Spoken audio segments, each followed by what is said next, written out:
Good morning. Welcome to Capital Gang this week. My name is Derek Wandera, sitting in for the big Oscar Semuya Msoke Msomesa. I have a bevy of topics, like Moses would like to say, and the gangsters are already here to discuss this week's topical issues. But we want to start. When I was coming on my way here, I would literally see only empty streets, but down there in the corridors and other places, the feeder roads, you'd see real activity of cleaning up, and this is in conjunction with the National Cleaning Day that has been launched today by the Vice President right downtown. And I know that quite a number of complaints coming in, but on the big view, I know that people are probably appreciating and have appreciated the day. I want to begin but before I do that, let me just take you through my panelists today. I have my grandfather in the media. Wafula Ogutu is in the building as one of the gangsters today. Mr. Ogutu, welcome to the show. And how are you feeling? How's it? Thank you very much. Yes. Did you clean up before coming here?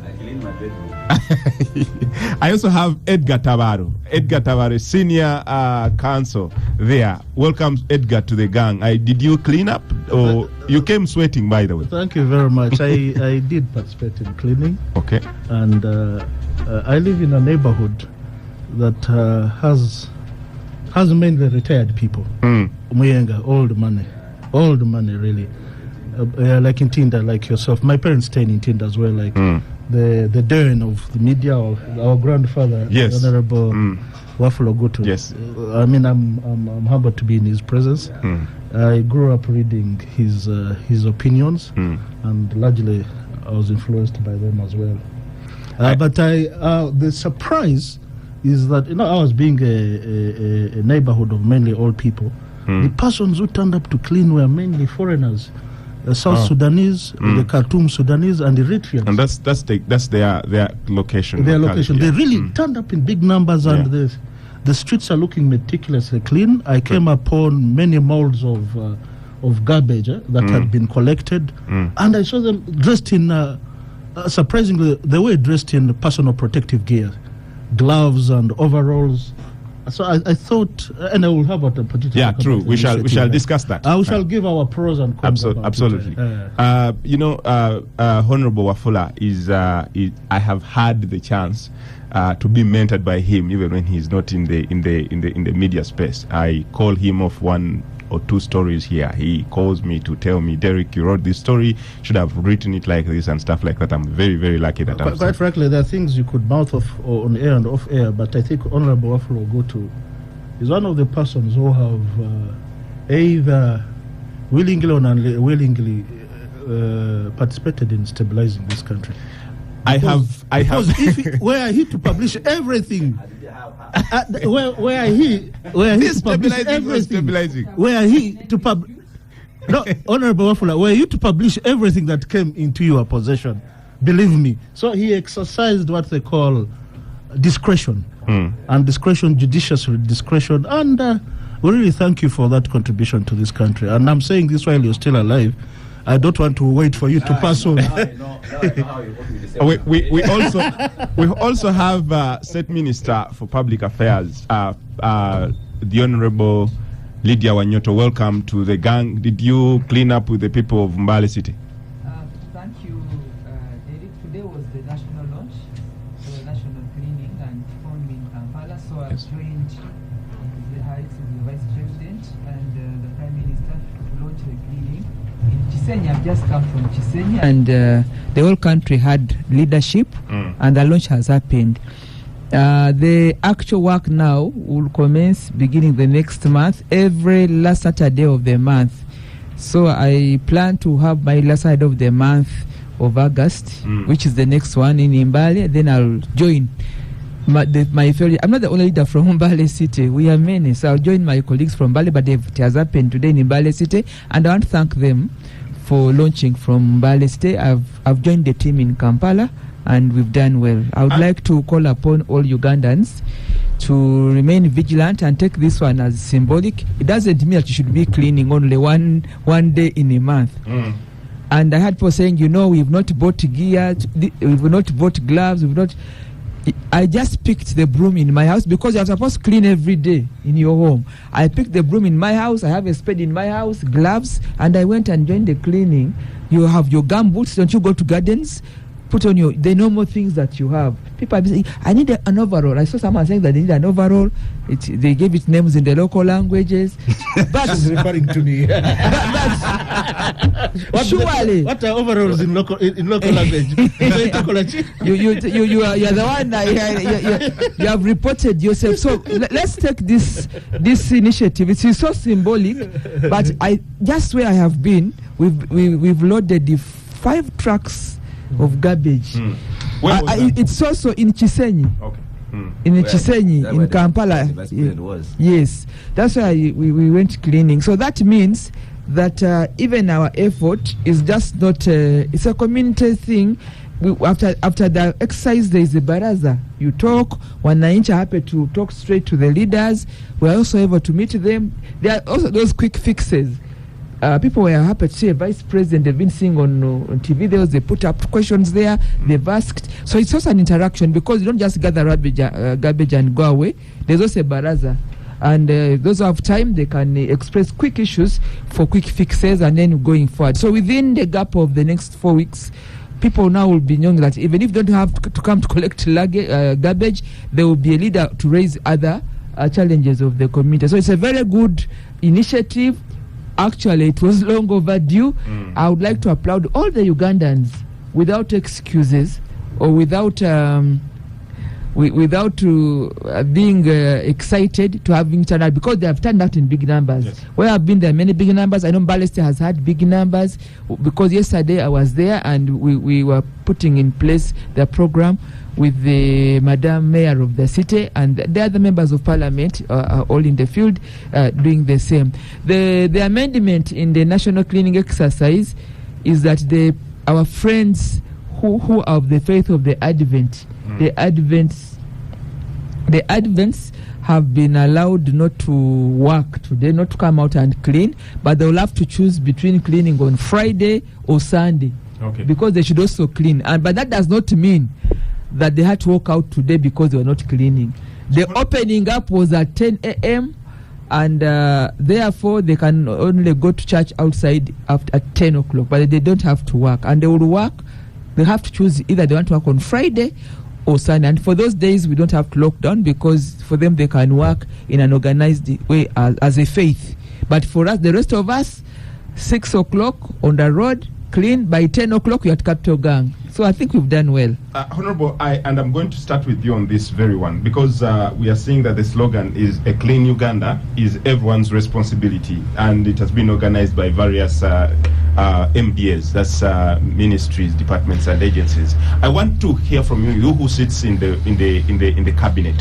How did we arrive at this? Because we want to know about the preparedness. There is quite a number of people, a section of people saying there was not enough sensitization in terms of how for people to prepare themselves, but also for instance the Advents, how did you plan for them in the first place? Did you think about, help us understand how this was arrived at? This is a cabinet decision, but it's a whole government approach. It does not have to be MDAs, it's for everybody. And a clean environment is a clean person. If you want to test dirtiness, just remain dirty, you will see. Because the reasons why people get diagnosed with cholera, they get diagnosed, there's this thing they call infections, there is typhoid, all this type of diseases, poor health. If you trace them, they have something to do with a poor environment or poor drainage. So we are the first line of this exercise is to make sure that we remain a clean population.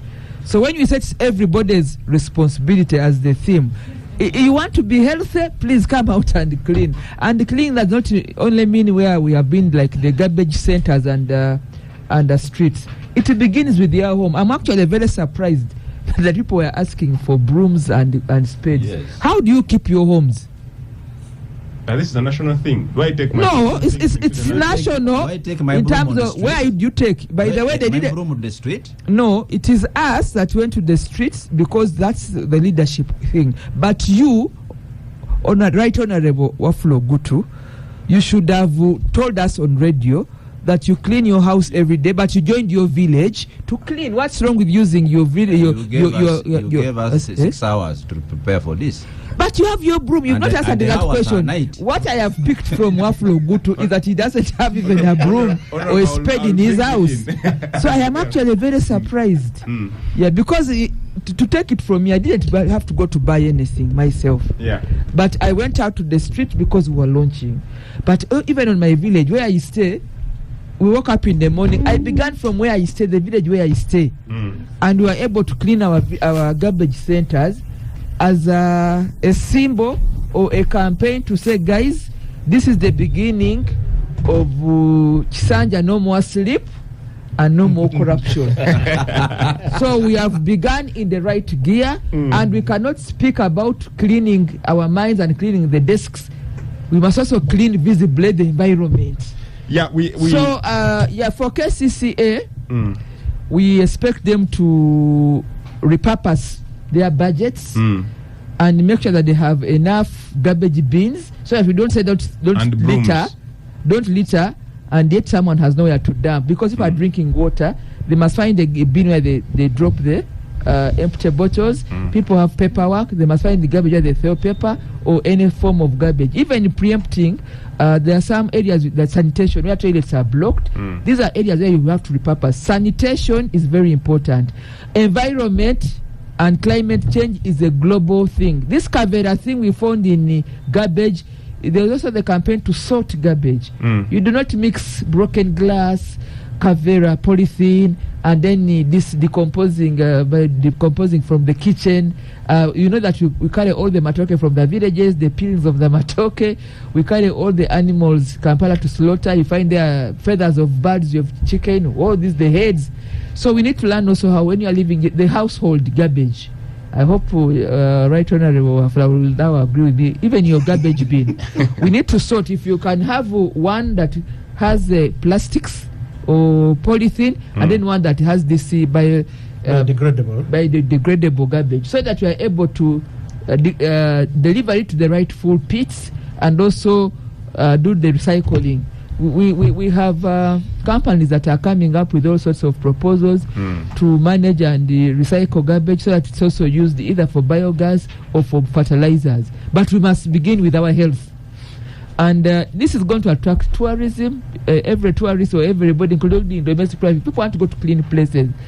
I know many Ugandans, when you are driving on the highway, you want to make a stopover at maybe a petrol station, but that has a clean washroom so that you are able to refresh or able to stretch. Anywhere that is dirty, you see people passing by. So cleaning should be part of our livelihood. People are clean, but also public environment. It has to do with the environment, climate change, improving the picture of our country, but also keeping our health.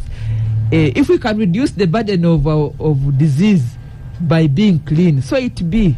So this is a very important, and we've decided as Kisanja, no more sleep and also no corruption, to do the work from the front.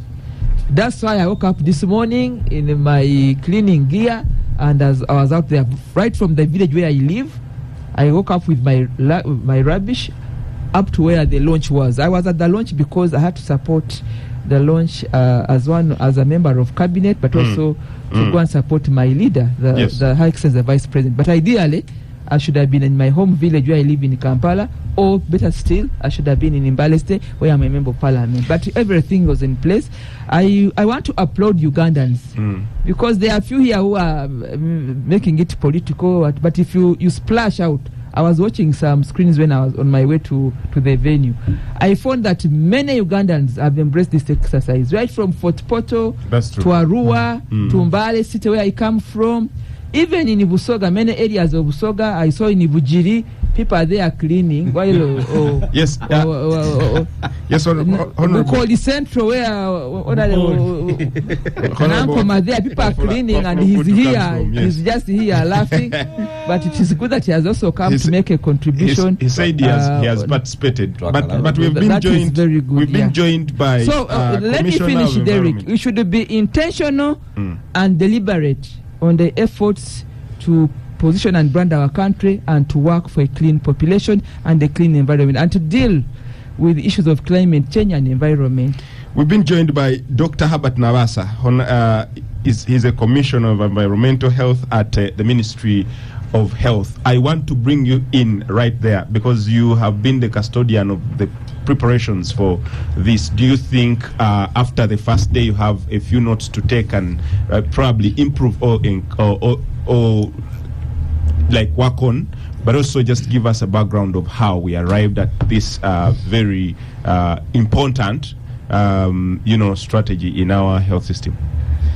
Thank you, Derek. And can you speak to the microphone? Thank you all for joining this discussion. Indeed, it's a very critical one for us as a country.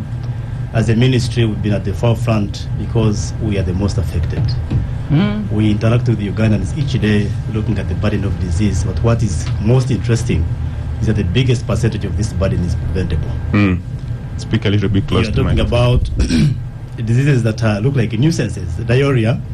Diarrhea, for instance, we have 33 children dying each day.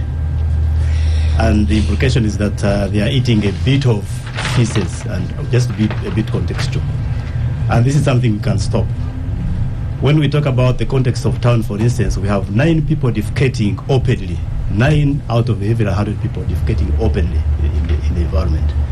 When you go to the village, we have about 16 people out of the 100 defecating openly. What that means is that you cannot stop the contamination of water sources. You cannot stop the contamination of food when you have people who still defecate in the open space. Beyond the open defecation, we have the responsibility to clean ourselves. The washing of the hands. You remember when we had the outbreaks of COVID and now Ebola, the biggest cardinal preventive measure was just hand washing. And this is the principal responsibility that we hold at an individual level.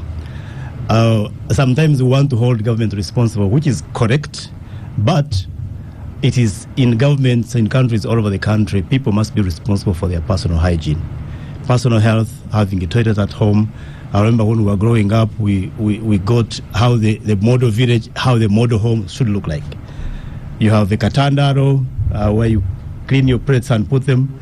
You have a clean toilet, as simple as it is, but it is clean. You're able to use it and avoid open defecation.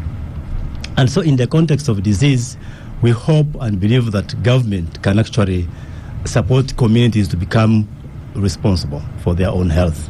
So avert that. When you speak about malaria, for instance, we have a lot of people who die each day because of malaria, and malaria is preventable. The malaria mosquitoes breed around us. They breed within our environment, within our compounds. Why? Because of the bushes growing within our homes, stagnant water that keeps the larvae of the mosquito, the female anopheles. So these efforts of personal responsibility, civic responsibility to clean ourselves, to clean the environment, is largely to ensure that we reduce that burden of disease. I can mention all of them, you know them: hepatitis B, diarrhea, cholera, including the diseases we call NTDs, neglected tropical diseases, the bilharzia, schistosomiasis. You've seen people sweating, having their legs swollen. All these are the diseases that we can prevent. So we think, the government thinks that this is the time to wake up and galvanize ourselves into personal responsibility. And how do we do that? I think today we launched in the entire country. I'm happy, Honorable, we are getting messages. Every country has actually embraced this. They are busy cleaning. Much as we have people who still feel that we have pressured them up, but there is no better time. We have been preparing this for the last 1 year. Cabinet launched it, approved it in August last year in 2025. 1 year of preparation. We have the guidelines already out in saturation. I think there's always time to start. We have now started. we hope that if we can embrace this and take it up, we are going to bring the burden of disease down. And the implication of bringing the disease down means that everything else is going to go up. Returns on investment at the household level, the money you are spending on malaria, the money you are spending on treating children, the under 5 mortality is going to come down. So we have incomes coming up automatically as reduction of disease goes down. My question is, so how long does this go on? Is it till time infinity? It's a program that's running forever, or do you have a time frame within which to stop? Derek, we have launched and there's no stop in cleaning, because it's like asking, when are you going to stop bathing? Okay? Yes. Or when are you going to stop brushing? And the lockdowns are going to be happening every month? These are, I think we also need to look at the context of calling it a lockdown, really. It's a lockdown. It's just saying that can we observe these few hours and clean ourselves? Well, you can choose to call it a lockdown, but I think as long as it is individual willingness, then you can use another lens to clean yourself, clean your environment. And by the way, even without saying stop, people have been cleaning. Honorable Fra, I know you clean your home every day. You clean your environment every day. I think what we are saying is we are catalyzing that communication, making the message sound resounding and sounding it further and further, to say that we hopefully need to do a little more than we've been doing. So we'll be doing this every end of month, last Saturday of the month. But it doesn't mean that all the other days we are not cleaning. So we are cleaning every day, but then we are sending a signal reminder every last Saturday of every month. The other question would be, we see that there are so many ministries and agencies that are involved in this. Yes. So in terms of budgeting, for instance, we want more, brooms on the streets such that we don't have to come with ours from the houses. We want more garbage bins and stuff like that. Where does the budget come from? Is it from all the ministries, or it's coming from the ministry? Derek, all the ministries. So we said at the start, we looked at it, we said we cannot budget for our personal hygiene. It's difficult to budget. So we said it's going to be a whole of government, whole of society approach, where all the ministries within their budgets are going to find ways of ensuring that they implement this. But also beyond government, at a personal level, you've got to do your own budget, because it's difficult to budget for your toothbrush. And let's also contextualize it. If we talk about cleaning, we are beginning from an individual. Brushing your teeth, ensuring that you you don't get jiggers, you don't get bed bugs, you do not get these ones which enter the ceiling, the bats. Yes. So you begin with yourself and also your house. So how do we budget for you? It is an individual budget, but the government is going to come in, provide guidance in terms of, if you have collected waste, we must pick that waste. Like now today we've cleaned Kampala, all that waste has been picked. So the local governments are going to work within their means to ensure that the garbage collected during the cleaning day, National Cleaning Day, is fully collected, disposed of in a safer place. But otherwise... And sorted. Yes, sorted, properly sorted. And by the way, there's wealth to it. We've been in Mitiana, there where we are, current cases here, dump site. There's a lot of scavenging. People are struggling to pick plastic, and they have established a small town around West, which means there is wealth people are following. So if we can sort, actually, that money shouldn't be wasted. The plastic and other issues, other things that can be picked out of waste, can be turned into money. And so if we sort, we already make some jobs for some people that can use that for recycling.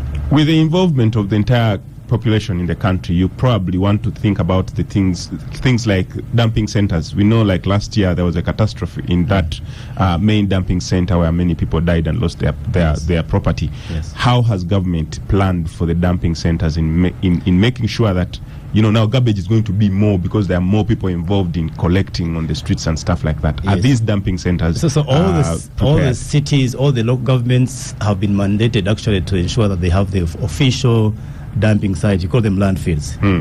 So they collect waste, and this waste has to find itself in a safer place where it can be easily landfilled or maybe sanitary managed, so that it does not get back to the public.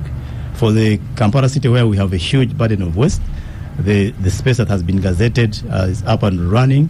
I think now the proposal is to turn that into wealth, to either compose it into energy or other forms of wealth, is ongoing. And so every local government city have their own designated press, and I think there is a new policy that is coming up that is going to ensure that all the dumping areas are fully gazetted and properly managed. What's the figure in terms of budgeting across board? For establishing a land site? No. For the entire National Cleaning Day and National Cleaning Exercise. We did not want to attach a figure because, first of all, attaching a figure to this civic and individual responsibility was going to be very, very hard. Because we don't want to monetize it. We want to make it a personal responsibility. So the budget is a budget that we already have within ourselves and within government. But maybe the budget we'll be talking about is the actual composting, the managing of the final disposal sites. That I can find out what it is required maybe to manage a land site, landfill, but also maybe the equipment, the PPEs, all those can be costed and be shared for those who plan. Yeah, I will bring you in at the tail end of this particular topic, but I want to bring Edgar in. Edgar, you are talking about nationals who have come out in big numbers and with PPEs, probably because of the background from where they come in their countries. Do we see Ugandans getting to that level? And you might even know that these people have acquired these PPEs for themselves. How does Uganda get to that kind of level? Yeah, but first Saturday today has to do with those communities. I interacted with veterans in Khartoum, Sudanese. Not so much of Southern Sudanese, for some reason, I don't know. They have a very high sense of community amongst them. However, talking about a national cleaning exercise, this is not entirely novel in Uganda. We had it traditionally in the kingdom areas. I happen to come from Toro Kingdom, where I was an official at some point. We had these community programs. There are variants of the word, the term Bulungi Wansi. Bulungi Wansi is for the good of the what? Of the community, for the good of the nation, where community or Batuze would be called upon for efforts to do programs that benefit. In my area, I come from a tea growing area of Kijura. So many tea plantations there, and we have our own subculture. It's an area of descendants of European tea planters, Nubians who were brought by Lugard, then the so-called Bafuruchi, like us who left scarcity of land in Chigezi and Chisoro to come and find better opportunities in Toro. So we do come together regularly to do community roads. Many of our roads there are community roads. And, the funding for, there's no funding for community roads. And even for you can imagine the funding for sub-county roads is about 4 million maintenance per year. So many of the roads that we do there are as a result of what community efforts. But it's not done forcefully. You get, energetic people. We like to buy, mwenge, we get a local brew, give the people. If you can't join, you give them a little money. If you are laying culverts, so it's not nothing novel, nothing new. It's not novel. It's been around. So that on this occasion, I think, and I'd like to commend the government for that, for setting aside a day where we can collectively, as a country, come together and in a sense of community, participate in cleaning up our environments. As the expert, the doctor, the commissioner has explained, many of the diseases that we have are preventable, and they can only be prevented if we have a clean environment. He's talked about even some of those diseases that don't given much attention. He talked of tropical. Malaria. Malaria is one of the biggest killers in this country. And malaria is an Italian word which means bad air. So yes, bad air. Malaria, bad air. Malaria. But malaria doesn't go through air. No. It was associated with the poor neighborhoods, and not just poor neighborhoods, but neighborhoods with poor hygiene. So if you clear drains, mosquitoes will they breed whatever will go. That's why during El Nino, when there's heavy rain, they tend to tend to have lower cases of malaria because of they are drained. They are drained forcefully. So now it's incumbent upon us as citizens, as Vatuze, to come together and clean the environment. But also, Right Honorable Wafula, you remember when you were still very, very active in the media, we used to have a Keep Kampala Clean City, Keep Kampala City Clean Day. And first under Babu when he was LOC5 chairman, then Christopher Yiga. And you remember driving through Buganda Road primary schools, there used to be what was it? It was a natural. There were flowers they had planted to keep Kampala City clean. And it was a monthly In primary school, I was at Nakasero Primary, where I did my primary. We used to go and participate, and we used to clean around Nakasero up to the Chancellor of Exchequer, the Minister of Finance building. We would, because we didn't have many workers that time in KCC, so we would hold slashers, but of course they would give us personal protection gears and we would slash. And in a day, you would find all the bushes, bushes cleared. Although at that time, you remember, at that time, we used to have a lot of roadside farming. You remember? So urban farming. Urban farming. So we were very careful not to cut the casoli and the beans. But over the years, I've seen the neighborhoods improving. So really, this is a great effort, and I think it's incumbent upon us to lend our efforts, to lend our opinions to make it work. However, it shouldn't just stop at mere cleaning. I think you need to call upon and partner up with institutions, religious institutions, cultural institutions, public opinion leaders. You can imagine if you had the Honorable Wafula Gutu holding a long broom and a chidio. You will call it central. Whatever. I wish you'd come to my neighborhood. Believe me, it would make a much bigger impact than having my sister Wanyoto and the vice president doing the lead. Because they are doing their job. They are doing their job. So we need to bring other people on board. And also not just turn it into a cleaning exercise, but to rally the country to the cause of patriotism. You can use it as well as a baraza for us to interact with our local. We are going through local council elections soon, to interact with our local leaders and bring to their attention our problems. Some of these problems don't need, as you've seen, you didn't put a budget for it. Had you put a budget, had you set aside a budget to undertake this exercise, believe me, our parliament would have come in, civil society, this is the knee-jerk approach and what have you. But I like that you rallied the country without necessarily having to call for consensus. You've kickstarted us, some shock therapy. Of course, there are persons in my space, lawyers, who will argue that this is forced labor. I'm certain the Right Honorable Wafula Gutu is going to go in that direction. That's forced labor against Article 25 of the Constitution. But I was talking to Honorable Wafula Gutu before he came in. Like I told you, he's a man I hold in a very high regard. He was asking me about Burundi. Burundi is a very poor country. Very poor country, but they have very clean towns. Yes. Doctor, you'll agree with me. You are benchmarking with Burundi. Very poor country. I mean, their GNP, their GDP figures just don't make sense when you look at how clean they run their cities. So, beyond cleaning the environment, we citizens must call our leaders also to clean up their act, clean up their institutions. We have Chitezi. There was an attempt to procure a separate Edgar, as you sum up. There was an attempt to secure, to procure a site for dumping. When the matter came before the councillors at KCC under Salongo Lukwago, you saw the fist fights and the adjectives that they were exchanging. So beyond cleaning our environment, I think we also need to hold our leaders to account and clean up the institutions, and by extension, clean up our country.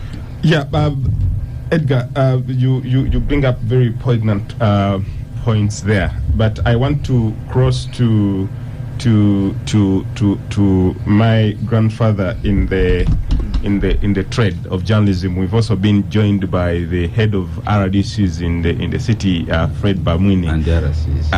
and RCs. Welcome, my RDC. We come from the same area in Chanj. Thank you so much, and good morning, viewers and listeners. I want to thank you for all of you having turned up in big numbers to kickstart this National Cleaning Day. Okay, I want to bring in my grandfather, Yeah. Honorable Ogutu. Reports have indicated that Uganda loses anywhere about 8 to 23 hours in traffic per month, and that culminates to about 440 hours per annum. Now we are adding another 4 that we are going to lose while we are cleaning the city, which is a very important aspect. But are we looking at this exercise holistically and in terms of our economic development? Yeah, thank you very much, Derek. It looks like my honorable minister there and the commissioner thought I was negative. I'm not, actually. First, I'm a journalist since 1992. I've been involved in Rotary, and Rotary we clean. Rotary, the world doesn't know that Rotary eradicated the polio in the world. Money we contribute every year, but also we clean, and we used to do that. I'm a member of the Rotary Club of Ntinda, and we used to organize to clean the suburbs of Ntinda. And we would go there, would collaborate with City Council, and would have gear, would have brooms, would have spades, would have wheelbarrows, and would have a skipper, a van, a loader to put things on. Of course, this wasn't done today, but NRM has this bad habit of implementing a good idea badly. They have a good idea and just implement it in a very stupid way. Well, maybe not stupid. No, in a very unwise way. Yes. Because they had the idea, for instance, UP was a very good idea, but the way they implemented it, they screwed it up, and they made an apartheid in the education system. Apartheid. That the poor people will go for UP, the rich people like ourselves, our kids will go to different schools. We built an apartheid out of a good idea. When I was growing up, the best schools were government schools. The private schools were poor ones, the bad ones. Or if you went to a private school, you were a failure. Today is the reverse, right? So, a good idea implemented badly. There have been several. Take the issue of Mitandi, Kwa, Kulembeka, all these things, now PDM. They implement them badly. A good idea, they don't think about it, so they can do it well. And to develop a culture of people getting involved in cleaning the environment is not forced labor. What happened yesterday was a military operation. What happened this morning is a military operation. You don't lock people out and they say go and volunteer. Volunteer means you want to go willingly. On your own, yeah. You don't capture and say you can't move out. You must go and work, but you have enemy provided me. Asked my in the village asked last night that where are we going to clean? After I clean my home, where are we going to clean? Who is going to lead us? Who is giving us the spades? Who is giving us the wheelbarrows? Where is the truck? Remember, we're just even in the process of getting the chairman. Even the chairman didn't know what to do. So if my chairman in Kampala in Ntinda doesn't know, I don't know whether my chairman in Bugiri or Namuganza, my town, knows anything about it. But yet, if they had given a long propaganda, the commissioner there should have had a budget to sensitize us and whip us and put us in the mood for we're going to clean. And people get involved. In the countries I've seen, the cleanliness is kept. Those who manage cleanliness are the citizens themselves. I will give 3 examples I've seen in my travels. I was in Cape Town for a meeting of editors of Commonwealth. And I was walking from my hotel, Holiday Inn, and a girl threw a Coca-Cola bottle on the street. There was a couple old people. They called her, they followed her, said, go and pick that bottle. And they showed her where to put it. The girl was a visitor also. She was embarrassed. She was a journalist also. She was embarrassed. That taught me something, that in South Africa, in Cape Town, you don't throw litter. The citizen will get you. The second time I was traveling in Dallas, Texas, where Ugandan taking a person from Soro, is an engineer, used to be the post office. He's a big guy there. The Tumwenes. We were driving, and there were these a couple, they were driving an open roof car, and they threw a bottle. Everybody began hooting and chasing them. They called police. They waved off. And they were told to go back and pick that bottle. A long distance. I thought that was, the citizens were doing that. And responsible. And responsible, yes. One time I was in North Korea. We were walking, and I saw old women picking leaves. 3 leaves that were actually dropped on the street. You can't throw anything in North Korea. Even if you eat a chewing gum, you can't. You can't throw a piece of paper because the place is very clean. Who keeps it clean? Citizens. And they are the supervisors. They know. But here, can I tell Lydia Nyoto here, Honorable, if she had thrown her bottle? Speak to the camera. Yeah, can I tell her, and she will say, who are you? So, and who cares? So, what the government should be doing is to make people appreciate cleanness, and that is their responsibility, and everybody is responsible. Okay, for instance, they banned, you know that you guys, we have a law we break every day with the Kavera? There's a law here, no Kavera, isn't it? No, certain microns, beyond a certain... No, but who follows that, Edgar? Who follows that? They made a law in Rwanda, it is operating. They made a law in Kenya, it's operating. It is just here. They made a law which is just for fun. So I think that the government can do these things better. Not that people just want to fight them or to oppose them, but they should do something, think about it, and implement it in a good manner. The commissioner says that at least we have somewhere to start from, and this should be the start. But start it well. Start it well, where I can also mobilize my kids and mobilize my village, my neighborhood. But if I start by opposing or by questioning, then this is a wrong start. Start it well. The Prime Minister can say, and we have closed. Nobody, no car moving, nobody moving. How do you know? What am I supposed to do? Suppose I'm going to my wedding, I'm going to pray, I'm going to see my doctor, I'm going to drop to pick my kid. It doesn't work like that. So I think that a good thing, cleaning, general cleaning is a good thing, but you should plan for it. Don't the honorable minister here does not have 200 billion for having special meals, eating nicely in their offices, and they can't have 150 billion for cleaning the country. Buying gear. I want to bring in... just a minute before you go, sir. I come from Bujiri. Bujiri is about the worst municipality in Uganda. Has no tarmac road, has no anything, nothing. There has no where dump rubbish. Everything is clogged up. I was just wondering what they have done in the Bujiri today, because there's nothing how to help them do the work. There's nothing there. We shall be getting comments from Bujiri. Okay, I want to bring in they are coming through. I want to bring in my RDC Bamwine Fred. That's my name. I want to ask, and Ndugu Wafula brings out quite a number of points, some of which are security, others preparedness. I've seen on that, I was driving here through the Chanja street, through the lights and stuff like that, and I could see the kind of deployment there. I want you to help us in terms of security. What was the strategy in terms of preparing for making sure that people do not move? I saw so many people arrested, so many people beaten up, cars parked on the roadsides. But also, do you think there was enough sensitization for this particular one?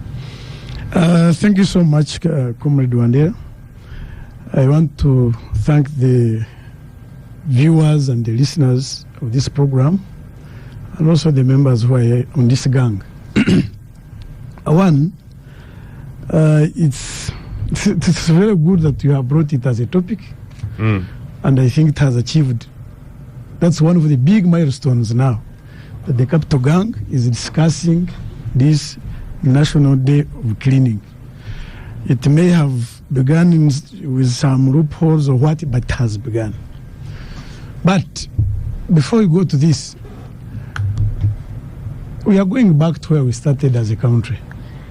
Not even a country, maybe as a society.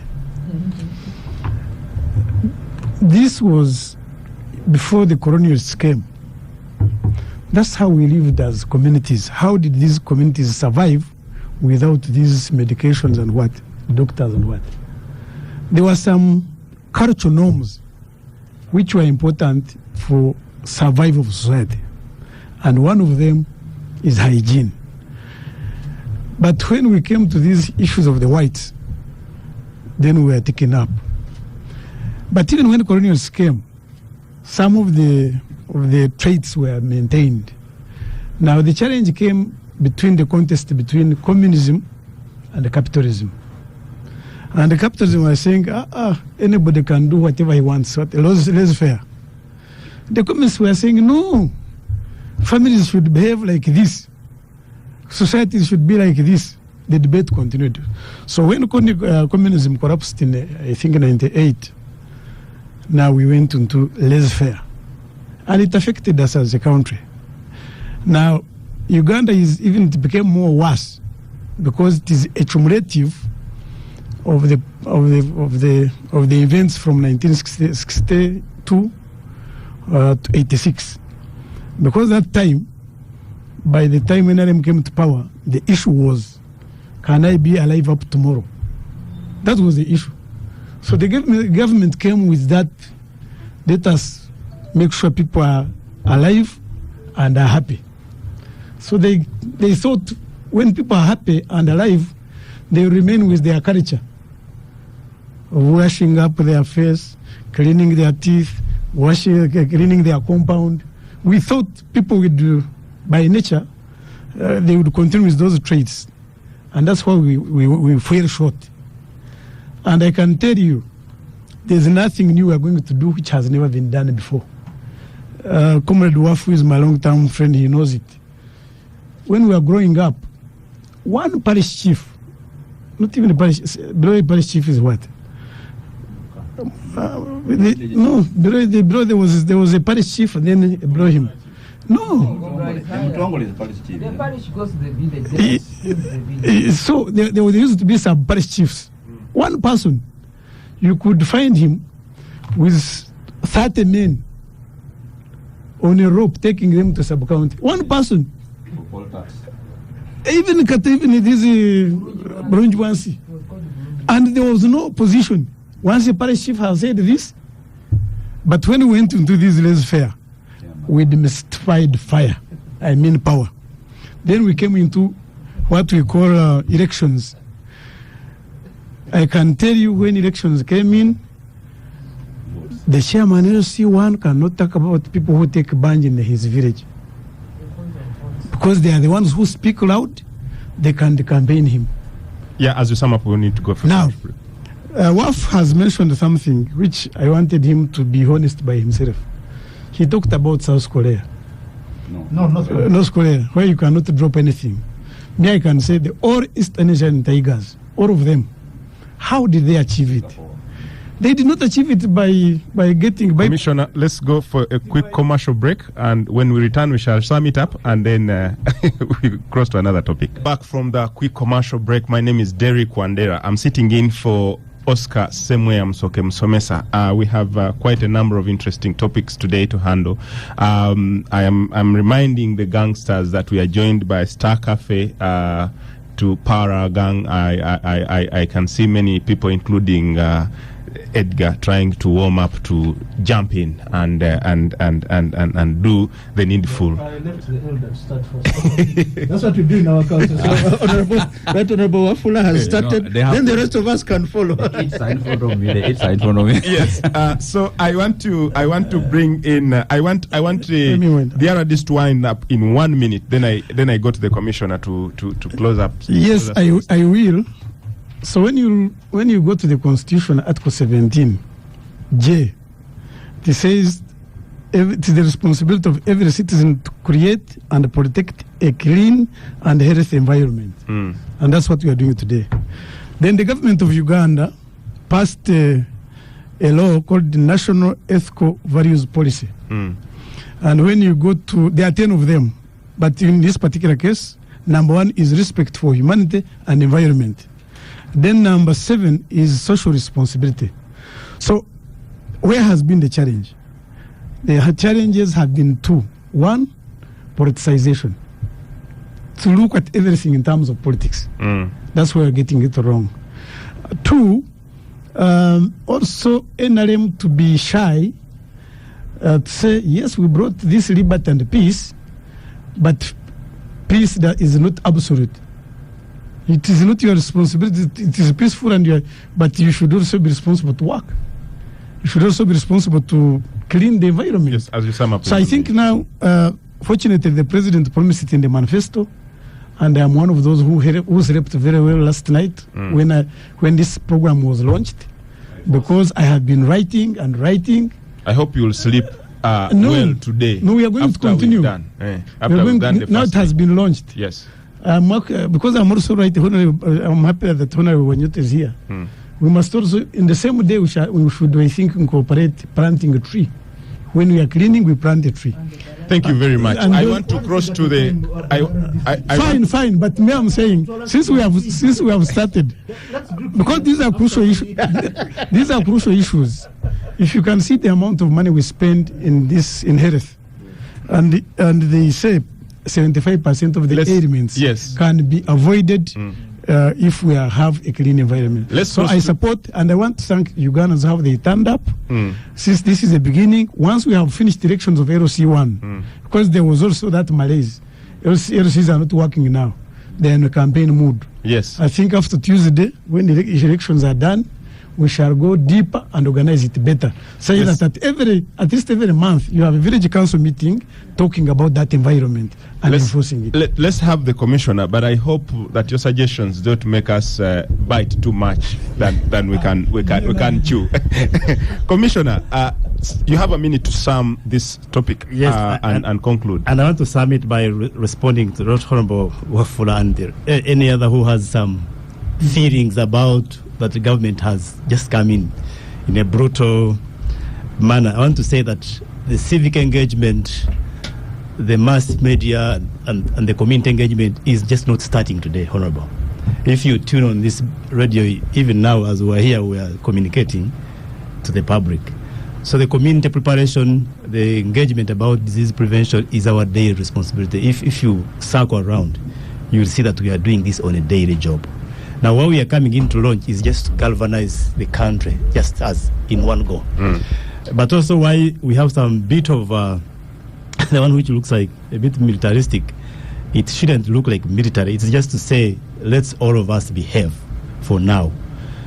And because we have a few members of society who believe even when you talk, for them they always want to do the opposite. I think that's why you need to have that aspect of the stick. That aspect of the stick.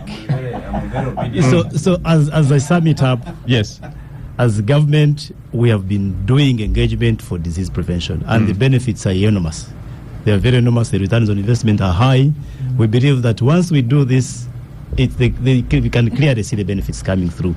Now, I want to implore everybody, even when we have not started well, let us start. Let us start. Because there is no any other time to start. There is always a start.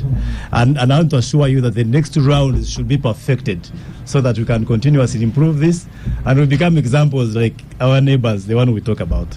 Thank you very much, Commissioner.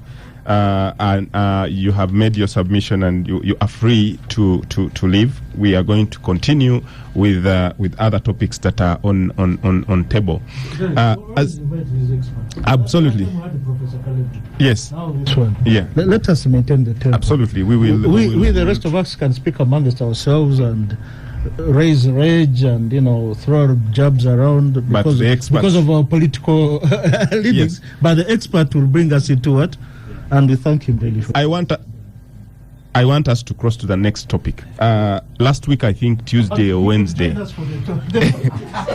Last week on Tuesday or Wednesday, we had an absurd happening in the middle of town, downtown, where, to my best of knowledge, I think there was an operation that was supposed to happen to do the abduction, quote unquote abduction of one person in downtown, and I think that instead the citizens rose up and whisked the person away, and there was kind of a fracas between the operatives who were armed men holding guns and the citizenry opening fire in the air, and they shot a number of rounds of bullets in the air. And it has caught the eye of many. I saw many commentators, politicians, taking to the social media platforms to say, what exactly is this happening in the city where we expect peace, but there is a lot of shooting, like a movie scene, and it became a very big concern. And I want to begin with the RDC, who is the custodian of security, to help to help us understand what exactly was happening, and what do you gather from your security circles and the Security Council. Thank you, Andera. Leading a government in a democracy, it's one of the complicated things. Yeah, we are also joined by the Honorable Abdu Katuntu, one of the oldest of this gang. Welcome to the show, and I hope you were cleaning. That's why you came in a little bit. I'm surprised you guys were here. Really surprised. Speak to the microphone. Speak to the microphone. I'm really surprised you guys were here early. Ali, you were cleaning. Oh yes, you first. see how I'm even dressed. Yes. You see, They are both from yes, we are, but anyway, I think we have an in-house because I thought we had communicated. We have finished the exercise, then we'll be here between 10. Where you stay? Eh? No, we are here. Okay. That was a little. Anyway, I'm around. Welcome. And you guys Well- were here at 10. Welcome to the show. It shows you. Let's Decided to settle there. let's speak So, security now. As I was informing you, this is very tricky to run a country in a democracy. There's this singer, it's called who? He was saying who would be like a god, Albani. I don't know which singer is that. Who seated in the chair of God, whereby you find the thief wants protection from government. If they arrest any person as a thief, take me to police. Now the owner of a property wants protection from government, and now both of them they expect to be treated with kid gloves, protecting the property to be stolen, and the thief also is praying to God. Also, I should be. That's the kind of situation like government how it is run. Now, I think as a government of NRM, we are not communicating efficiently. And at the same time, the way we transit to help people to understand, yes, you have freedoms, but freedoms have go with responsibilities. That's where challenges come from. And I have always told people that if I have my brother or my friend who is in the forces and is armed, and he has said, don't cross here, I will not say why. I will first tell me, show where he has told me to pass. If he has mishandled me, I will go and report. But you have a society now, a security officer tells you, pass here, said, why? I can't go. They pick stones. And you are picking stones with people who are armed. Me, I equate it like taking poison. This person is armed. You are picking stones to hit him. He's a human being before the law comes in. So me, I advise. Was that the case this morning? No. The people respect, behaved well this time. So I want to advise people. When security officers advise you to, you follow. If the order is bad, you can go and report this person. But don't involve in exchange. But if this time you see people holding sticks or stones chasing policemen, and I call upon everybody to restrain our people. Let everybody do his work. 2, the issue you're asking, all these activities you see with security agencies, they are intelligence-led operations. There is no activity or arrest or apprehension whereby there is no intelligence. So not until you are aware of the amount of intelligence that the operation that is taking place is containing, you cannot authoritatively say why are they shooting in the air or not. Fortunately, the police came and informed the public. He said there was an operation going on, and there's some overzealous citizens wanted to obstruct that operation, and they had to fire. They call with them warning shots so that they can carry out the operation, and that's what happened. But my biggest issue is for us, the political class, to guide the people that believe in us, how they respond to security agencies.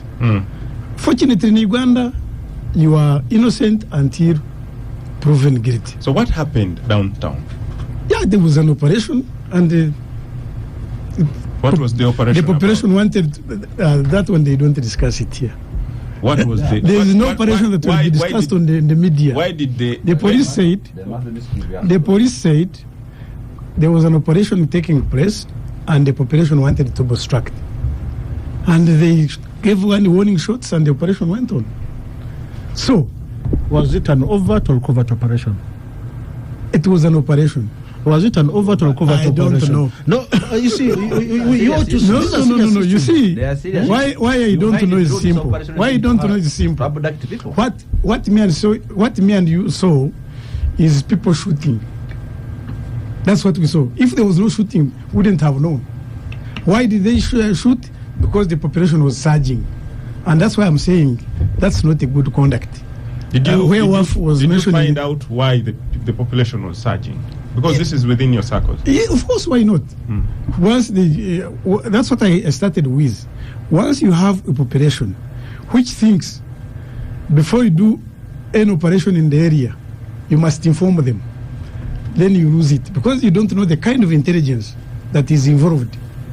If they had picked Wandera in an area, for instance, and Wandera lives with gangs who say, this is our leader, you can't take him. What do you do? Do you inform them that we are taking him by force? They will come and pick you. And if there is kind of resistance, they give warning shots.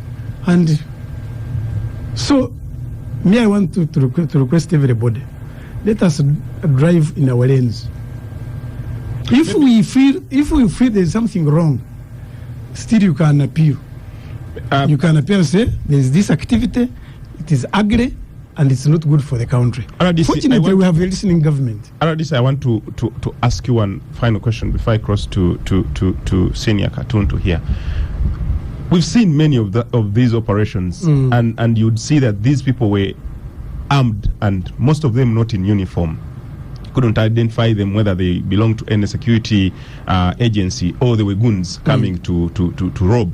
So and we've seen many people picked in that kind of manner, some of whom have turned out to be innocent. What does the law say about arresting someone, regardless of whatever they are and whatever? I thought you were listening to me. Operations are guided by the nature of intelligence. Once you are not aware of the kind of intelligence they have, you'll ask many questions. But what is important, the main objective is the operation to take place. If they find the intelligence is saying, Wandera, once you call him to police, he'll just come by himself, there's no problem. But there are some Bamwinas who think they are Gumiti. Oh, Gumiti. Yes. So, not until you have that kind of intelligence, you cannot dare much. Two, this country, the beauty, nobody's guilty until court has proved so. So that's why when they take you to police or court, some people have come out without any problem. Maybe there was suspicion. That's why they say you are a suspect, but you are not a convict. I mean, you are not a criminal. Do you want You are to a qualify suspect. the fact that sometimes the intelligence is false intelligence? It may be, but you never know. You see, once intelligence has been brought, then it is processed. So at times intelligence may be, for instance, if this intelligence is not instant, it may come today, but when actually the activities will happen in 5 months to come. So it depends on the kind of intelligence that has been gathered. Let's cross to And the interest. Honorable Katuntu. He will share with us. I don't know whether he's still in opposition or he crossed, but while in opposition, many opposition members have been picked in a similar manner. Chairman of Legal and what? Legal and Parliamentary Affairs Committee. Honorable Katuntu. Honorable Katuntu, many people have been picked in the same manner, and there's a question of the rule of law. Please, can you help us understand whether there is a law and then intelligence working on separate paths? Does the intelligence work under the rule of law or not? So if you see, Mr. Bamwine, there are things that sometimes, when you discuss something and you know that what you are saying is not correct, you don't look good. You don't. You see, first of all, you don't believe in what you are saying. This country is governed by the Constitution. What does the Constitution say? Do you arrest somebody without giving me a reason why you're arresting him? 2, when you arrest him, where do you take him? 3, if you Bamwine, as you addressed, as I'm West, right Honorable Fulo Oguti's dress, we come out with the guns and say we have come for an operation in Katwe. What differentiates us between goons, criminals, such that the people whom you are operating around would know these are security officers or these are goons? You see, it's only the other day on Sunday we had the World Cup, and at halftime we had these kids from Uganda, the ghetto kids, performing with Shakira and the Burna Boy. I can tell you, these are the biggest ambassadors of this country. Chiprotich, Chiptegei, these are the biggest ambassadors in this country. The Bamwines, you are the worst ambassadors in this country. You've destroyed the only country because you can't see something wrong and you go on the national television and you justify it. It is wrong, Bamwine. It is wrong. You see, for those of us who are quite old, this one is even older than me, know that this country has gone through these sort of processes and they did not end out well for the country. During Idi Amin, I don't know whether you were born in Bamwine, but have you ever heard of something called UVS? The vehicles that were coming with the state research, that side, with state search people, abducting people, and some of them were never seen again. We cannot, under any circumstances, justify such wrong, Bamwine. Please, please, you don't look good, and you're destroying our country. This country is for all of us. It is not for cowboyism. And he started on a wrong note. He said, in democracy, these things are very bad. That is tricky. It's tricky. Those are. So what do you want? Is there an option to democracy which you are comfortable with? And what you are comfortable with is exactly what is going on. I'll give you an example. We are now faced with the national crisis of a former member of parliament called Muwanga Chivumbi. You know him, I guess? Yes. Mr. Bamwine, you know him. He was abducted. under similar circumstances which you are justifying. And what happened? There was an application for a writ of habeas corpus. A writ of habeas corpus means you ask government to produce somebody who has been held and you don't know where he has been held and beyond the constitutionally mandated hours. Dead or alive. It's our law. And we are supposed to be a country under the rule of law. Police, the IGP, swears an affidavit by the Assistant Commissioner of Police. He said, we didn't arrest him, we don't know where he is. And Bamwine is telling us something which actually is, what you are saying is very, very annoying. And nobody listening to you is actually pleased with what you are saying. Okay. Don't justify this sort of thing. So what we think, yes, do people commit crimes? Of course people commit crimes. Should government look on when people are committing crimes? Of course no. People should be arrested. Does the Constitution, does the law envisage the way people should arrest? It does. Does it give the rules, the guidelines? It does. Did you follow those guidelines? No. Do you justify not following the guidelines and you want me to listen to you? Why am I a lawyer? Why am I a good citizen? Yeah. I will not listen to that bullshit.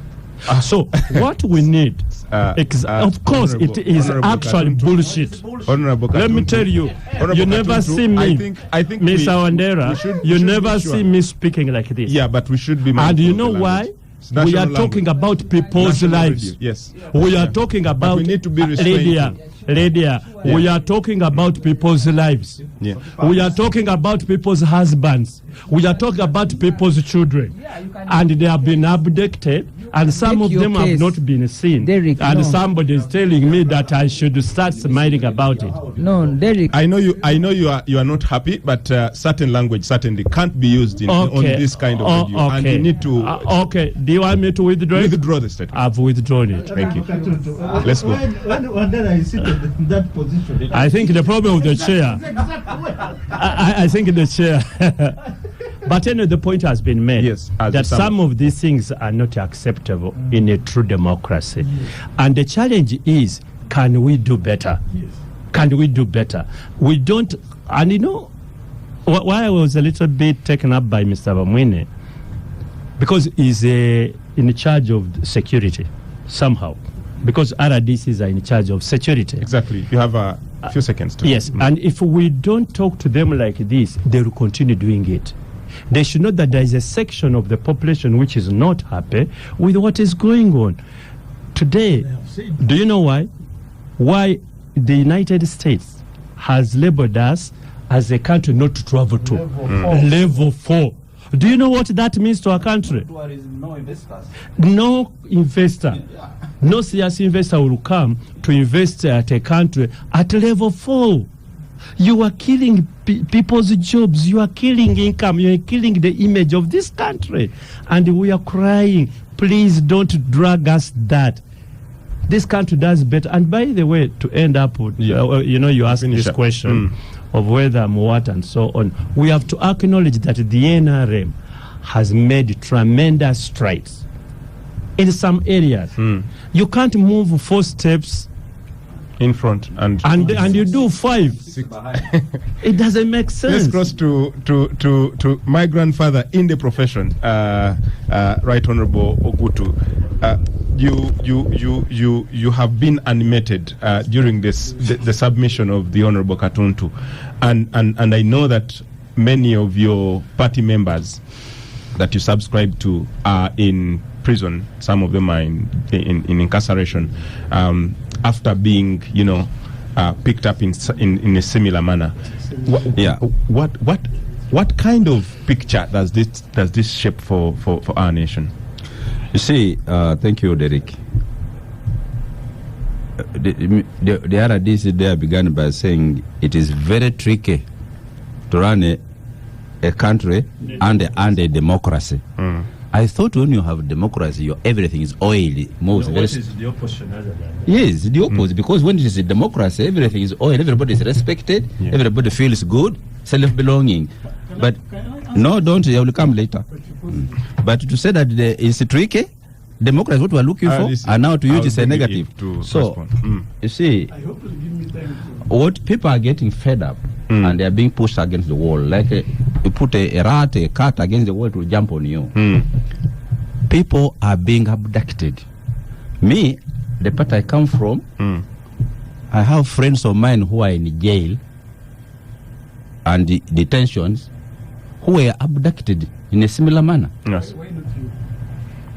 What? Ndugu Bamwine, So that is not a good, Honorable Wafu that's not a good is on question. the microphone. Not a good question. Because even if somebody is suspected to have committed a crime, This is what they call due process. there is a due process. You don't go to a house in Nairobi and abduct people across border without any due process.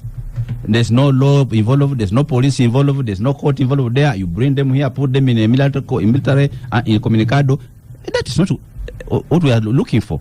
You don't go and pick some Mugumia who had served 8 years in Congo. He has come back to his country. He's picked at 11 o'clock in a drone when everybody is seeing. You don't pick Mwanga is another DC who told the police to set up a roadblock to have him arrested in Mpiji. Another DC who works under Mr. Wamwine here. And they pick him. When the police are there, we have seen that everybody saw that the police were aiding Mwanga Kivu to be abducted by people who didn't have a uniform in a car which wasn't labeled. And he's justifying this. It is very annoying because people are going to resist this. You can't push people forever. They will push back. And when they do, you see, the other day is saying, operation, military intelligence reports.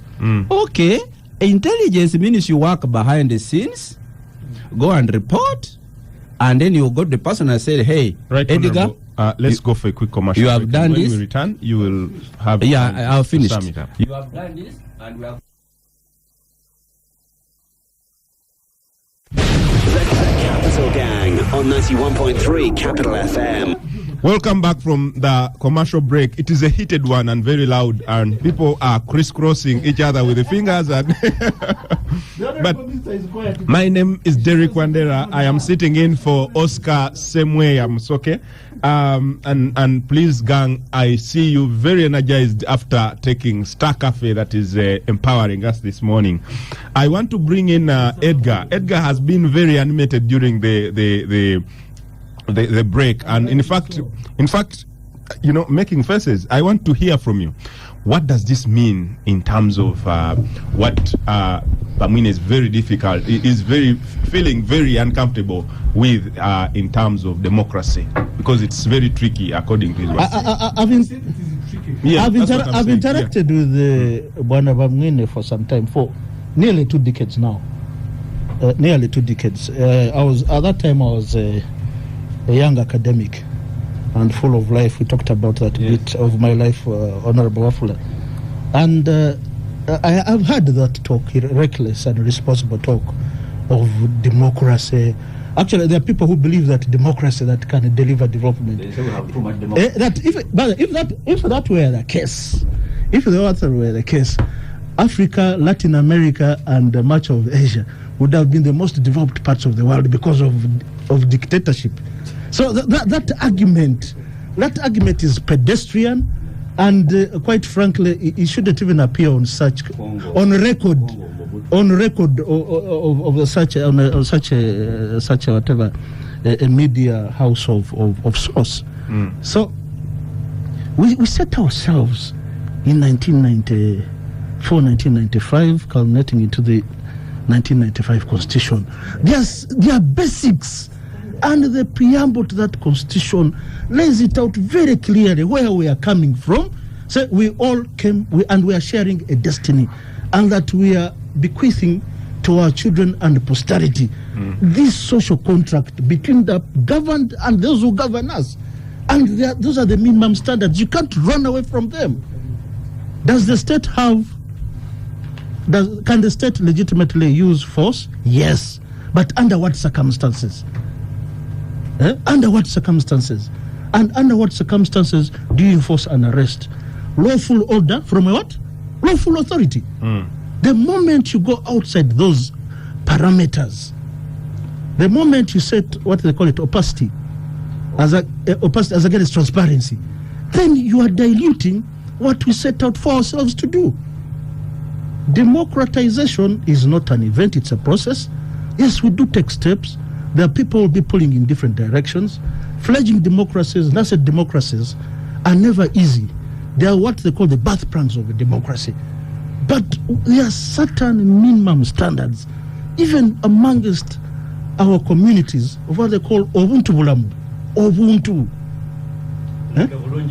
Yeah, like we be talking about Ubuntu. You've interacted so much with us. Ubuntu. Yeah. And I'd like to give the example of South Africa.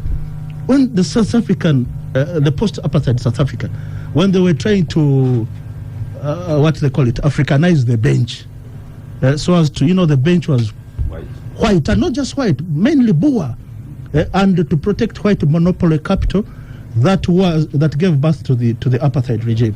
Now, in the post-apartheid regime, the ANC had to strike a compromise, and they went for white liberals.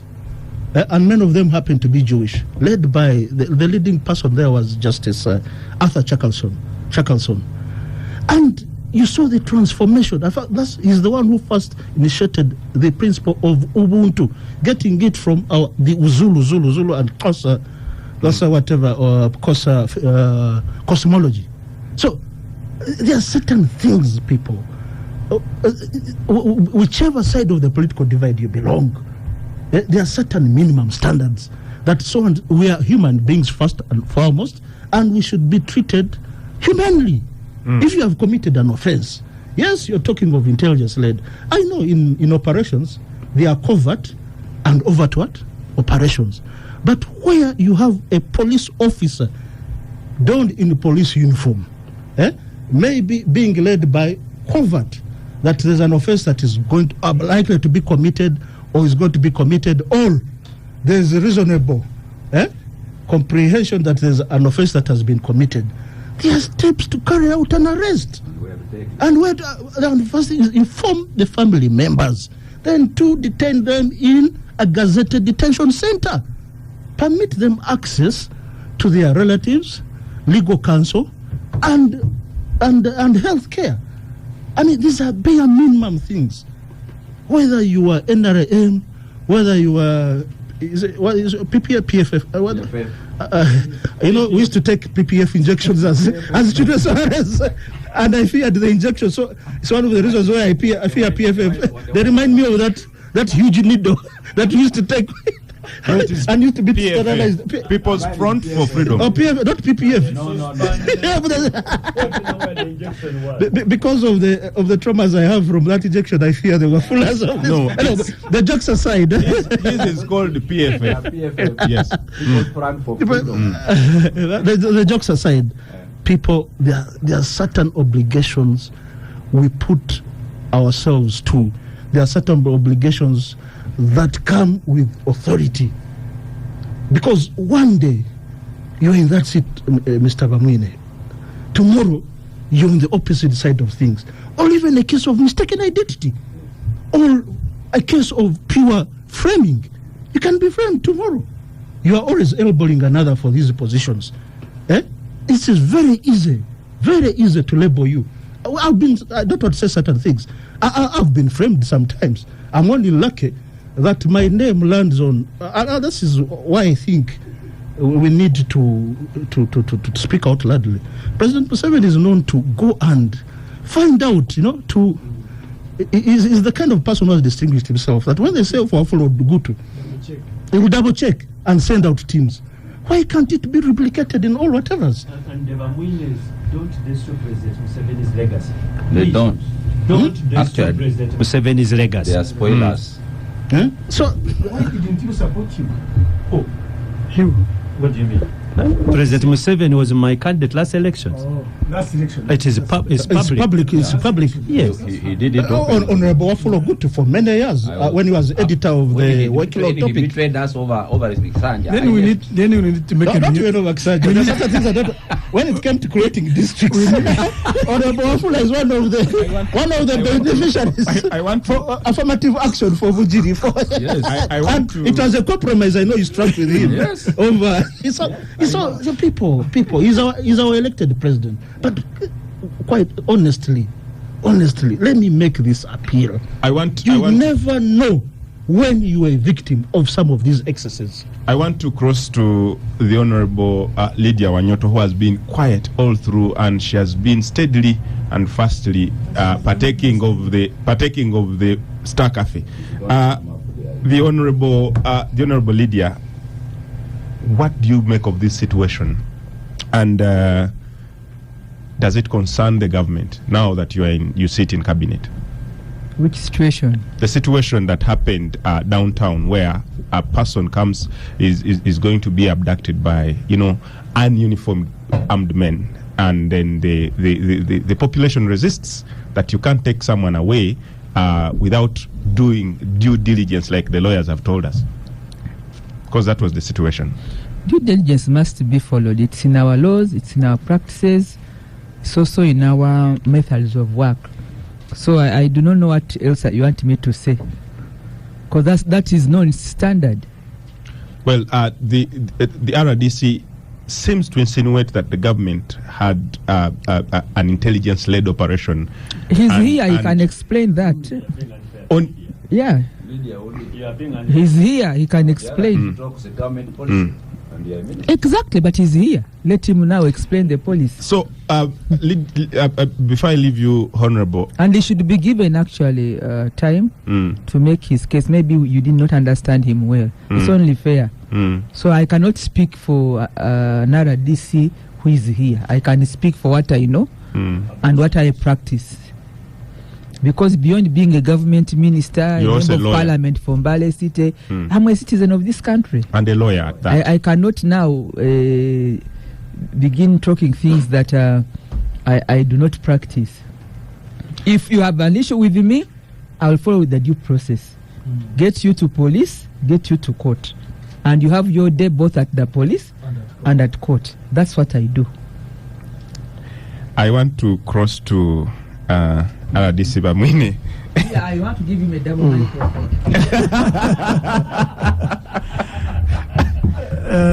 You have had a volley of concerns from the fellow gangsters today, and I want you to just conclude this topic by responding to some of those in 2 minutes. What exactly transpires between intelligence and the rule of law?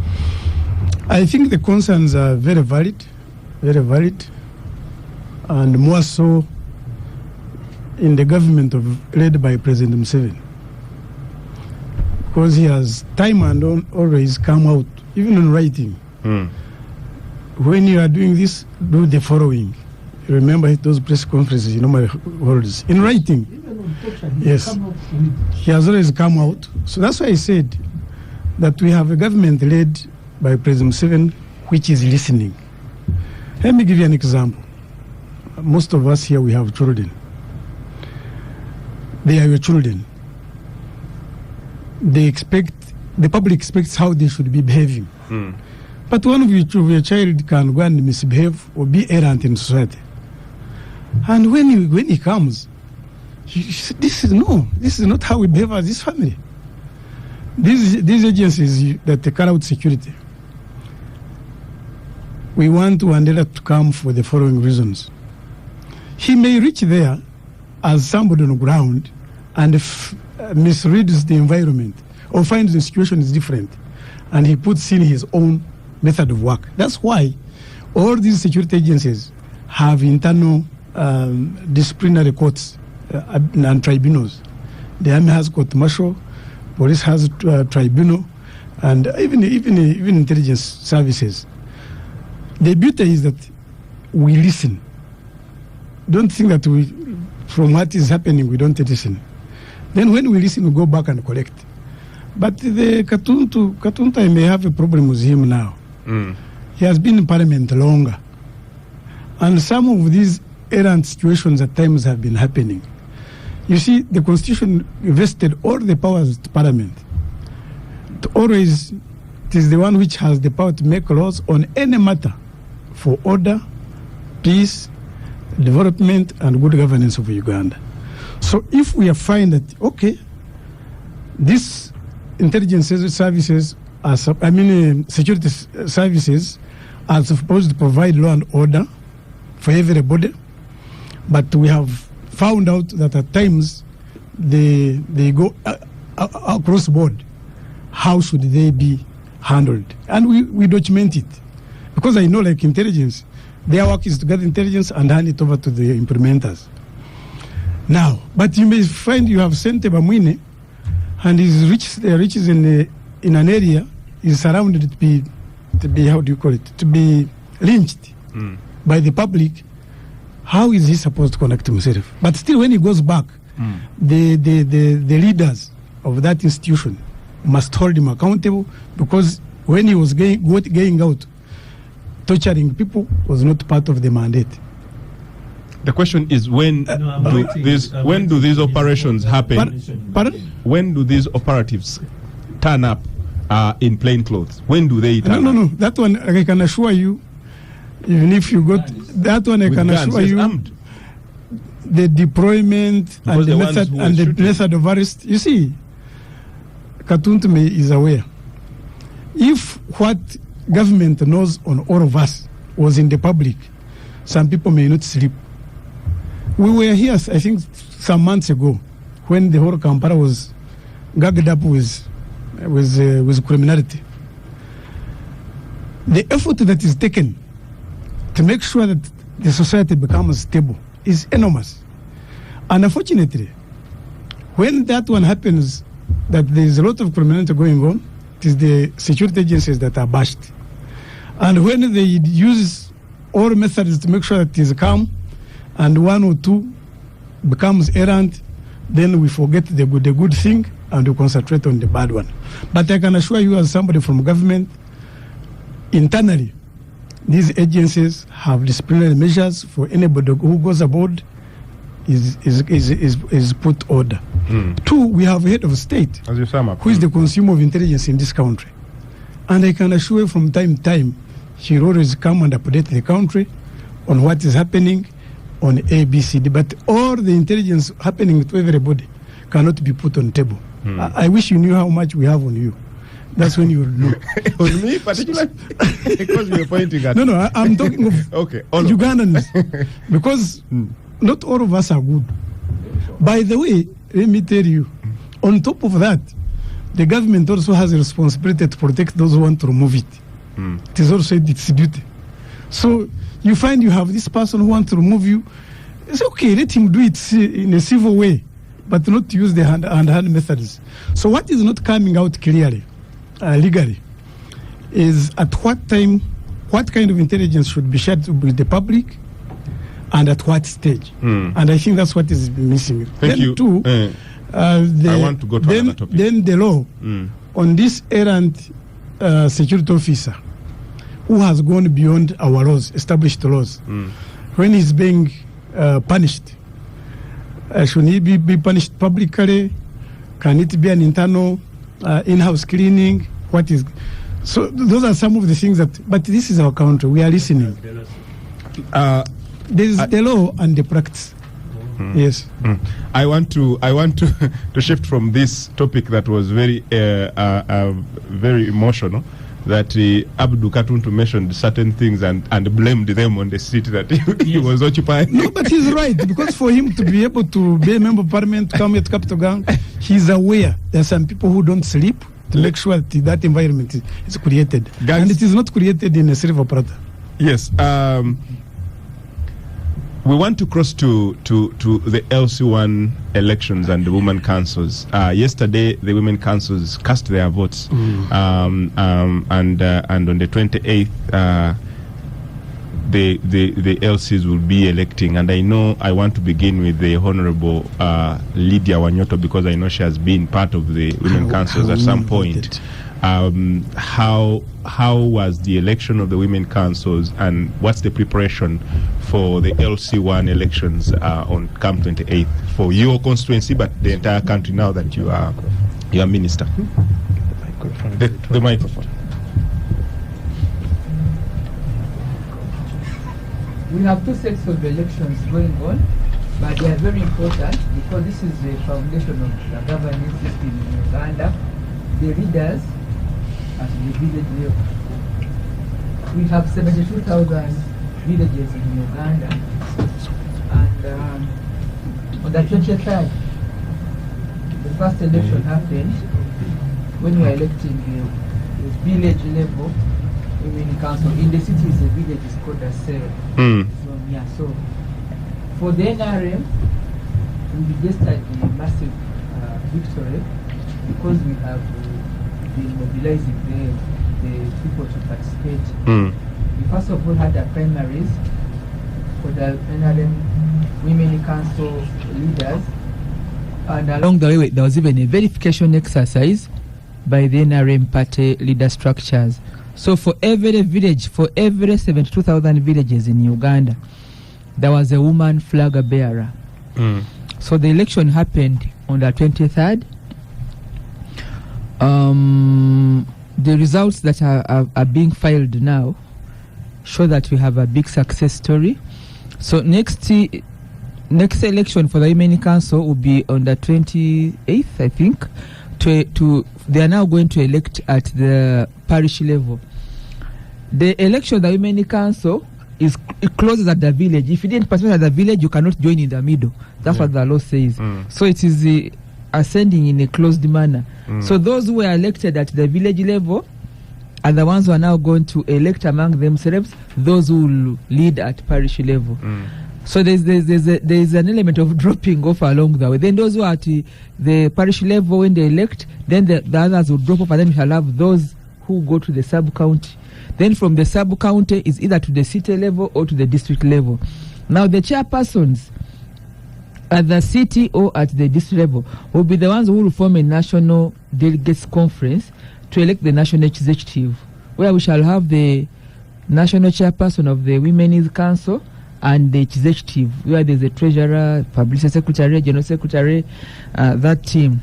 So that's what is happening to the Women Council elections, and that has already now started. And so the journey has gone. LC1. The LC1 is a one-off, but also I see very competitive. Interestingly, even when we had I have seen some of them providing for the LCs, ambulances. the voting is on LC1s. You asked me to talk, now you are talking. For the LC chairman, the vote is on Tuesday, 28th, just 2 days from now. In the NRM side, we have witnessed a lot of very, very tight competition. Even when we have flag bearers, there are those who are not satisfied. So when you go to village like where I come from in Imbale, of course Imbale also has opposition people. We thought ideally a local leader of the village, it shouldn't be partisan, but we thought we should be somebody who is approachable in the village, supportive, not corrupt, because the stamp of the LC1 chairman, the powers under that stamp are very, very important. So you need someone who has integrity and is good, because the stamp defines whether you're a resident, whether you get your passport, whether you get your national ID. It's what sends you. That stamp is what takes you places. But also, your 2 minutes, yes. And also, in many ways, the LC chairman is a witness, a very important witness in a village transaction, including land. You said you don't participate, but anybody that is sensible, if you want to buy land, let the chairman of LC at least be a witness somewhere, because they will alert you. They'll tell you. People say you must have a lawyer, a surveyor, a drunkard, and also an LC one, because they will tell you the truth. The role of a drunkard. Don't talk about drunkard is very important. We are saying that for a clever buyer, those are the people that you need. You say, the LOC one has no role, but those witnesses, I'm talking about witnesses that are going to alert you. Yes. There must be a drunkard, the LOC one chairman, a neighbor who knows the Maxton where you're going to buy. These are people that may not be legally listed.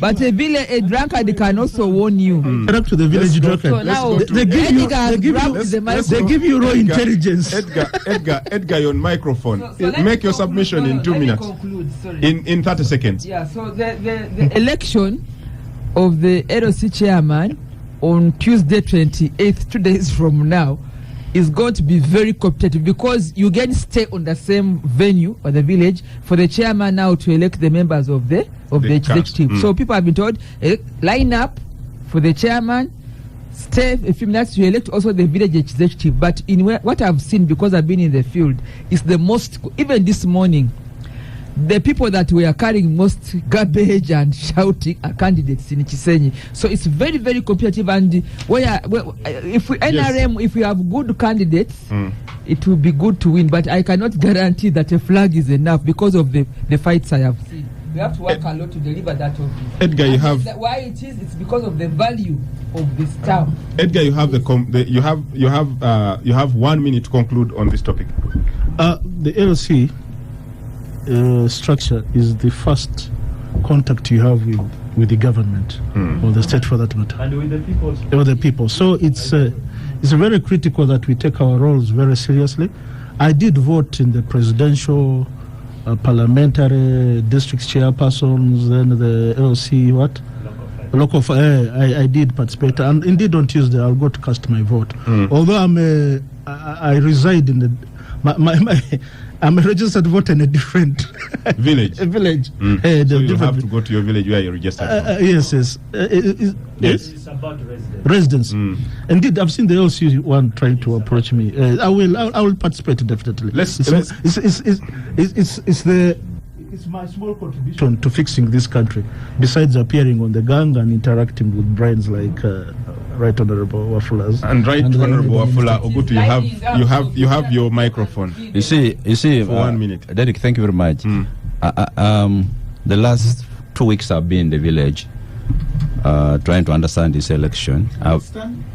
No, I'm not standing, but I'm a senior citizen.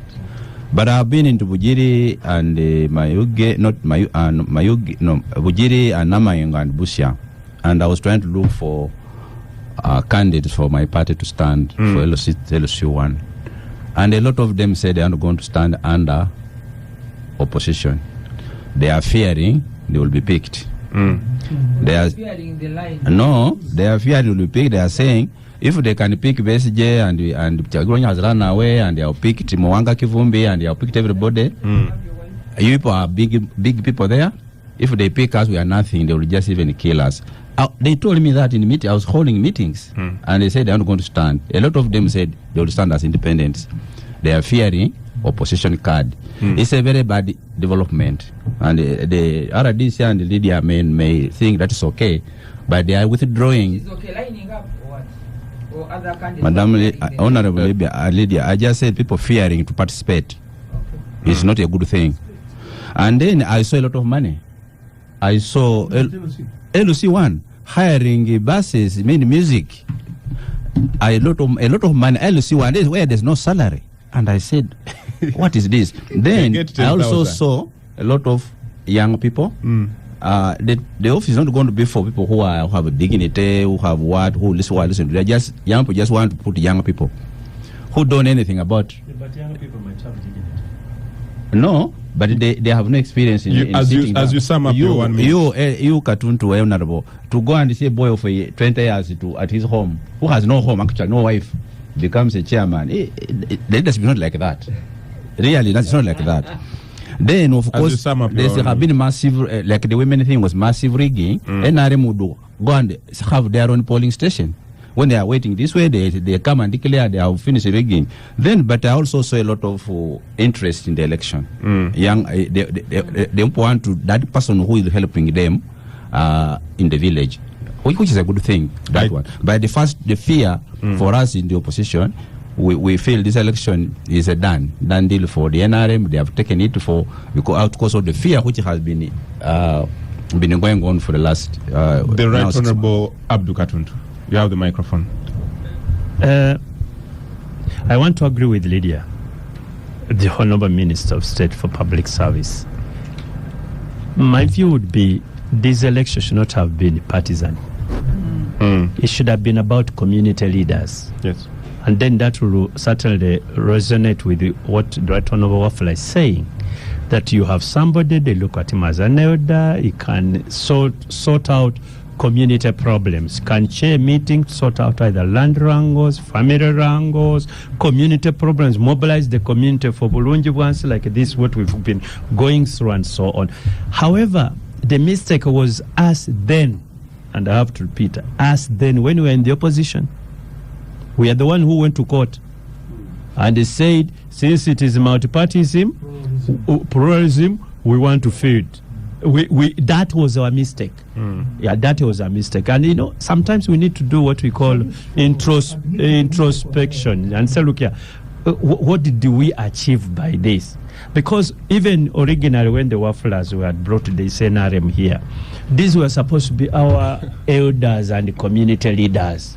You can call people and say, I hear you and your wife are not having you are not doing well at home. What is the problem? All the children. But if you are going to get a 20-year-old to ask Wafula, Honorable Wafula, and Vamwine here say yes, now you say, look at you, what is this? They say, excuse me, what do you know? So it doesn't work that way. So I agree with the Honorable Wanyoto, this was wrong. Maybe we need to revisit it again. Two, leadership today has ceased to be public service.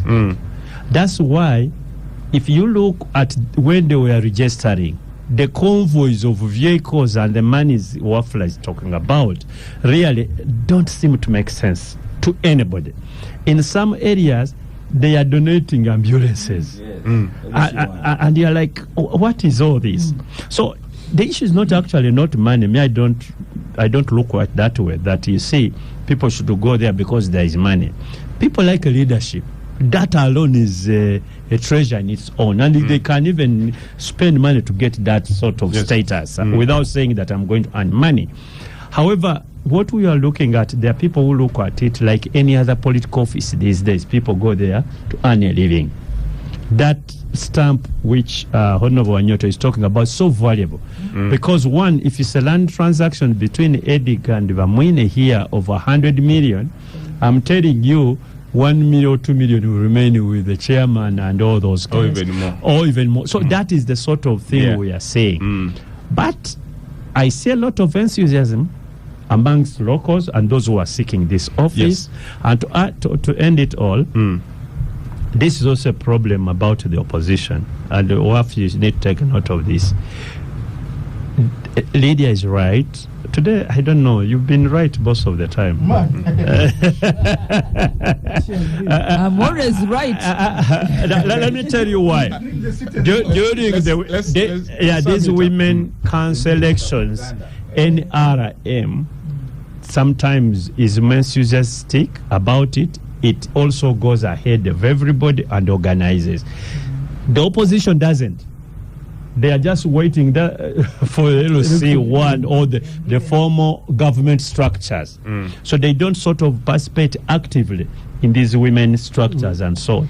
Yet, eventually, when you have the formal government structures coming up, they rely on some of these councils. Actually, formative structures. So it is a lesson to make, but as I talk now, it is right that the NRM has taken most of the women structures.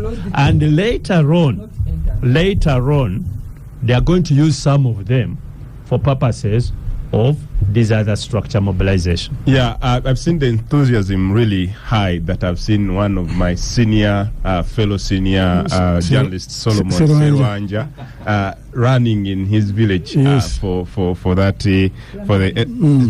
LC1. Bamutakudde, yes, the village. Champisi, Bamutakudde. Solomon Serwanja is running on that particular one, and I wish him well. He's my neighbor there. As my Over to you, RDC Bamwine. Bamwine, let's RDC, let's complete this. Wandera, your comment. Me as a person, not now as a commissioner, I still have misgivings about political parties in developing countries.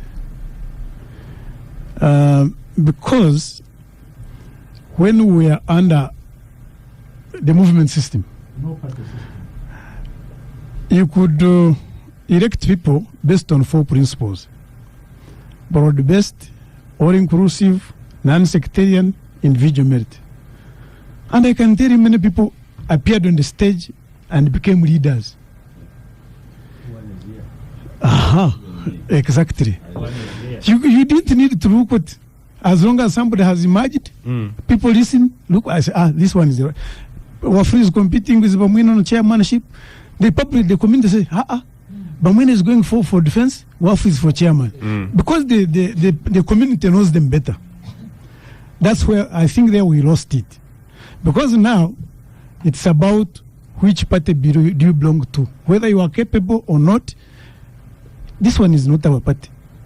And that one disqualifies. As Comrade Katuntu said, it was a mistake for us as a country to take political parties to the village.